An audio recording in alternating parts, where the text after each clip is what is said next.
আসসালামু আলাইকুম। আমি মোহাম্মদ আসিফ। আজকের আলোচনাটি খুবই গুরুত্বপূর্ণ। আমরা প্রায় সময় দেখি মামলা করে, অথচ সে মামলায় কোনো রকম প্রতিকার পায় না। কারণ কি? একটি মামলার সর্বপ্রথম কাজ হচ্ছে আমি যার এগেইনস্টে মামলা করব তার জন্য সঠিক প্রমাণ প্রয়োজন। প্রমাণ না থাকলে সেই মামলা কখনো চলমান অথবা সঠিক প্রতিকার দিতে পারে না। আজকে আমরা দেখব যে মামলার একটি গুরুত্বপূর্ণ তথ্য আপনাদের মাঝে শেয়ার করব। যে মামলা করতে হলে সর্বপ্রথম একটা একটা ছোট জিনিস, এই একটা ছোট জিনিস, এটা হচ্ছে বাংলাদেশ ডাকঘরের একটি চিঠি, যে রিসিপ্ট, সেটা। একটা মামলা করতে হলে সর্বপ্রথম যখন কোনো ব্যক্তি মামলা করে তখন তাকে বুঝতে হবে যে তার কাছে প্রমাণ আছে কিনা।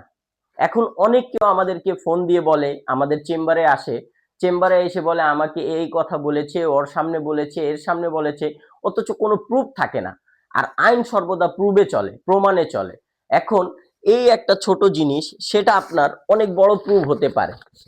সেটা একদম ছোট কিন্তু অনেক বড় কাজ। এটা আইনগত তার অস্তিত্ব আছে। যখন আমরা কোনো কিছু, তার মক্কেলকে, আমরা নিজের মক্কেলকে অন্যর কাছে পাঠাই বা অ্যাকুইজের কাছে যখন পাঠাই আমরা, তখন এটা অনেক কার্যকর হয়ে ওঠে। এই জন্য মামলা করার আগে অবশ্যই একটি সঠিক প্রমাণ রেখে তারপরে মামলা করুন এবং সঠিক প্রতিকার পান। যদি আপনি সঠিক ওয়েতে সঠিক প্রমাণ না রেখে মামলা করেন, শুধুমাত্র আপনি হয়রানি ছাড়া কিছু পাবেন না।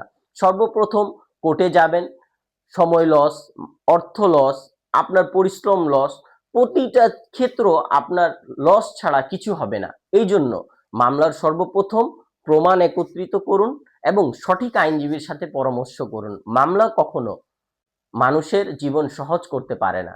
এই জন্য প্রতিকার নেওয়ার আগে প্রমাণ একত্রিত করুন। এই হচ্ছে আজকের আলোচনা। আসসালামু আলাইকুম।